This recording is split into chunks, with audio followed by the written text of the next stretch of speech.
An illegal Somalian boat migrant was just convicted of randomly murdering a father of three. A Romanian migrant who stabbed an 11-year-old girl 8 times will not face attempted murder charges. And to top it all off, we just paid an illegal migrant paedophile predator an entire year's salary in his home country. And how seriously do you think our Justice Secretary, David Lammy, is taking all of it? Calamity Lammy strikes again. It's a national embarrassment. He has perfected the art of performative outrage to a T. Well, there you go.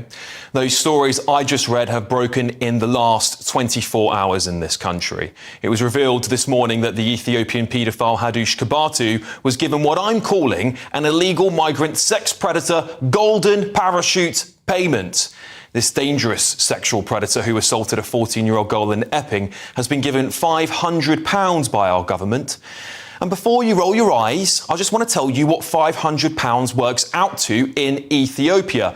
Well, it works out to 1,500 Ethiopian birr.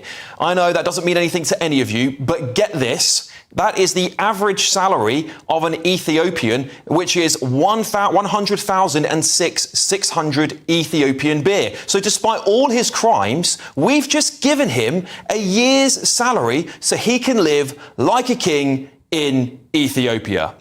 And in yet another insult to his young victim, Sky News are treating him like some sort of quasi-celebrity, jetting out to Ethiopia to do an exclusive interview with him. And I just want to remind them, this man is a convicted paedophile, not a movie star. We wouldn't be doing that at GB News, let me tell you that for sure.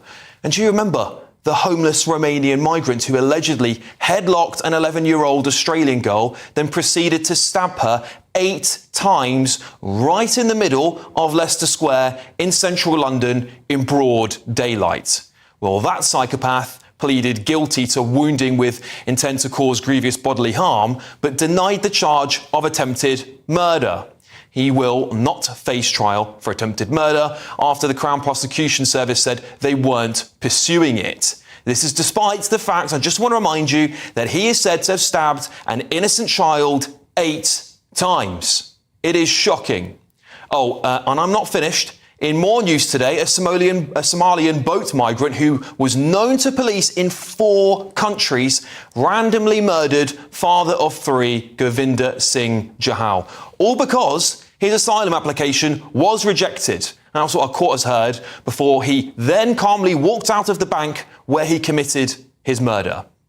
I mean, for Christ's sake, how much more of this are we going to take? Should we just put up massive advertisements in every hellhole around the world that reads, "Come to Britain, get free accommodation and expenses paid for, skip the queue for NHS healthcare. Oh, and while you're here, some of you might molest and rape our women and children, and we'll just lock you up for a few months in a low-security prison somewhere. And if you're unlucky enough to get caught and thrown in prison, you might win the weekly lottery and be one of the 5 people released early by accident, and even then, we'll just deport you back home and make sure you've got a year's salary to make sure you can live like a king." We have become a clown kingdom. There is no other way to describe it. And I'm sick to death. And I am, genuinely, I'm sure many of you are at home as well, just becoming increasingly angry at the state of our country. It's really important, amongst all of this madness, we do not forget the people that have paid the ultimate price for this experiment. So I want to take a moment to read the names of the victims murdered by illegal migrants in the United Kingdom. Jaro Medina, Chrissy Archibald, James McMullen, Sebastian Belange, Alexandre Pigard, Sebastian Ricard, Xavier Thomas, Ignacio Echeverria, Sarah Zelenak, Jodie Miller, Dr. Jerome Ensink, Emily Jones, James Furlong, Dr. David Wales, Joseph Ritchie Bennett, Lorraine Cox, Terence Carney, Govinda Dani Jahal, Rhiannon Sky White.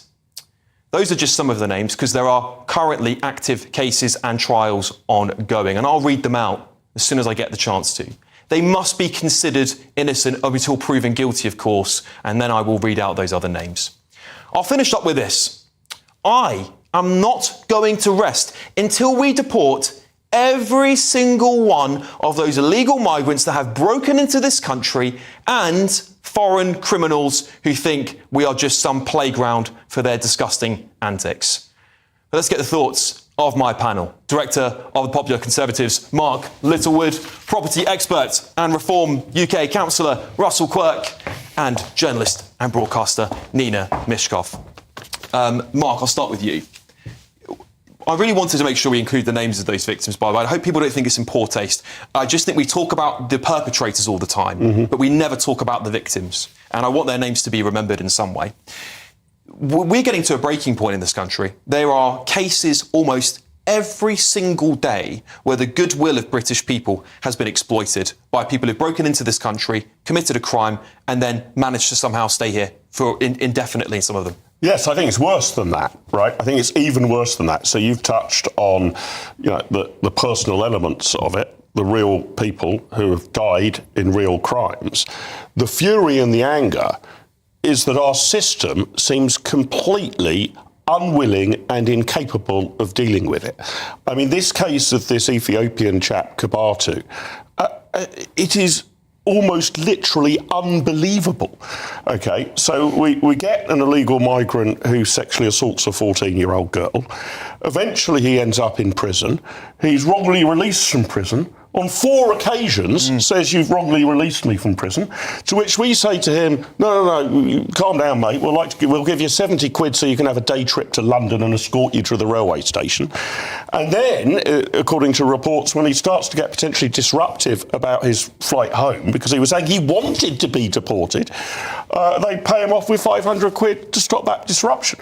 So the system seems geared not to the British people, but to these sort of chaps.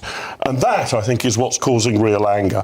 If there was, there's always going to be a certain level of grim violence on our streets, not all brought about by migrants. But what you want to know in those circumstances is that it's being minimised. And when it happens, the justice system, the policing system, and the prison services are capable of properly dealing with it, and none of them are. Yeah. And that's where the fury's coming from, I think. Yeah, I think you're absolutely right, Mark. It is this complete fracturing of systems that we pay for, and we're being asked soon enough, I would have thought, to be paying even more into a system that is not benefiting, in my opinion, British people in many ways. That roll call of victims that you just read out, is harrowing. And frankly, let's be honest, just call it as it is, an absolute disgrace to this country, isn't it? The social contract that's supposed to exist between the public and our government that have one primary job, and that is to keep their population safe, that is completely and utterly broken down. And not just with this government, I would argue the previous one too. Kemi Badenoch and Robert Jenrick can stand up at the dispatch box all they like, criticise the Labour government for where we are. Let's be honest, the Conservatives were not much better. So we are in a horrendously perilous position, I think, where these are not isolated incidents. The fact that you've just reported, this is 3 such incidents just in 1 week, is an absolute disgrace. But if we want to talk about the kind of subject of money, I asked yesterday ChatGPT what the cost of this Kabatu character was. Bearing in mind, by the way, that roll call of victims, all of those people would still be alive if we'd had a stronger policy with regard to strengthening our borders. But the cost of housing Kabatu as an illegal migrant, taking him through the justice system, putting him in prison, albeit very, very briefly, and then the pathetic actual manhunt, because it wasn't really a hunt, was it? It was waiting for a member of the public to see a man in prison pyjamas with a bag with avocados on it, wandering around a park. Do you know what the total cost of Kabatu has been to this country, excluding the 500 quid, by the way? £252,000 is what that criminal, that paedophile, has cost the taxpayer. It's an absolute disgrace. It's a good point, isn't it? And he won't be the only one. That cost will keep on spiralling as long as people are allowed to stay here. Nina, I think the British public are at a turning point. They don't know what to do. I've seen videos of people crying in phone calls into other channels because they can't, they've had friends murdered, they're worried about their children. At what point do we need to say the first rule of government is to protect its own? And actually we need to start deporting these people and show a strong message that coming here illegally isn't the right option, and we need to know who they are before they get here. Well, of course, all of these situations are dreadful, and nobody would say otherwise, and it is appalling. But let's face it, you cannot turn around 14 years of disaster of the Tory government. You cannot, because they left behind a prison system that was completely full, a justice system that was broken, and a police force that had been depleted. What were they going to do? You cannot, as I said, you cannot turn that around in 15 months. I take that point, by the way. I'm not putting all the blame on Labour for the migrant crisis or the prisons crisis. Go on, Nina, finish. But it's been a complete catastrophe, and they are trying. I mean, how long does it take to build a prison? Did the Tories build any prisons? No. OK, so you need to give them time to do that. But the trouble is that why can't we just start deporting these people? We have planes. Because they shouldn't be here in the first place. Because you need arrangements with other countries. Other countries, we were just proven we can do it. We just proved by deporting in 24 hours. No. Kabatu, we don't have an agreement with Ethiopia. We have an arrangement, which is a different thing. And they needed to do that. And the reason they paid him the £500, I understand, was because if he'd been lodging an appeal, which he looked like he was going to do, although, as Mark said he wanted to be deported, but he got a bit sort of... It was to stop him playing the ECHR card. Yeah. That's what it was to stop him.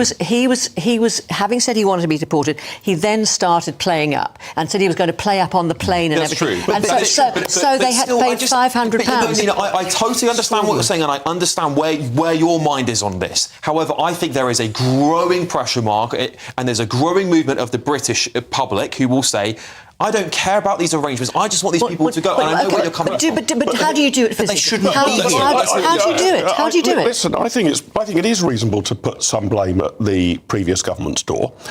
But you don't need forever and a day to turn this round. What you need is a plan that you execute very quickly. I'm not saying that you can do it in days, but you should certainly be able to do it in weeks, and definitely within months. Well, what is the plan, But then? you say if you arrived here illegally, we will not entertain your asylum claim under any circumstances. Your chances of getting asylum will be zero, right? You make that. Then we transgress I'm in favour of leaving the ECHR. Well, yes, but we haven't left yet. We haven't left yet.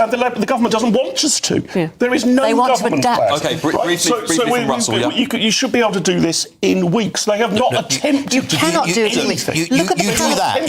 Let me Guys, you do that, but you also ensure that I'm afraid that if you are here illegally, you choose to come here illegally, it is uncomfortable. Because if you are genuine, there are other more bona fide routes to this country in terms of you being able to legitimately... There aren't proper routes. But can I just say, can I just clear one thing up? There's this red versus blue thing with regard to, it's the Labour Party. Oh, no, it's not, it's the Conservatives. This goes back, in my opinion, back to the 90s. This goes back to Blair and Brown. Let's put the drawbridge down. Let's have this effective all refugees are welcome type attitude, which we seem to have had since 1997. This goes back to politicians of multiple decades and multiple colours. It is not just Labour. Then you cannot it is turn not it just around. the Conservatives. You cannot turn it around. Well, Tony Abbott did in Australia. Tony Abbott did it like that. Well, I've got to leave it there, unfortunately, panel. I've got to leave it there. Unfortunately, having knowing what's going on in the press and other things, I know this will not be the last time we talk about this, sadly. It's very, very sad to say that. We've got a right of reply here. On the decision not to try the Romanian national for attempted murder, a Crown prosecution spokesperson said this: our thoughts remain with the victim and the family affected by the horrendous actions of Ion Pinatru, I can't pronounce the name, beg your pardon, who remains criminally responsible and will be sentenced accordingly. The decision to accept a guilty plea to wounding with intent to cause grievous bodily harm was taken after carefully reviewing evidence provided by two separate expert psychiatrists. The impact of the expert evidence meant that we could not prove that Pinatru specifically intended to kill, which is an essential element of attempted murder offence. We explained our decision to the family in detail and will continue to assist and support them. Come on.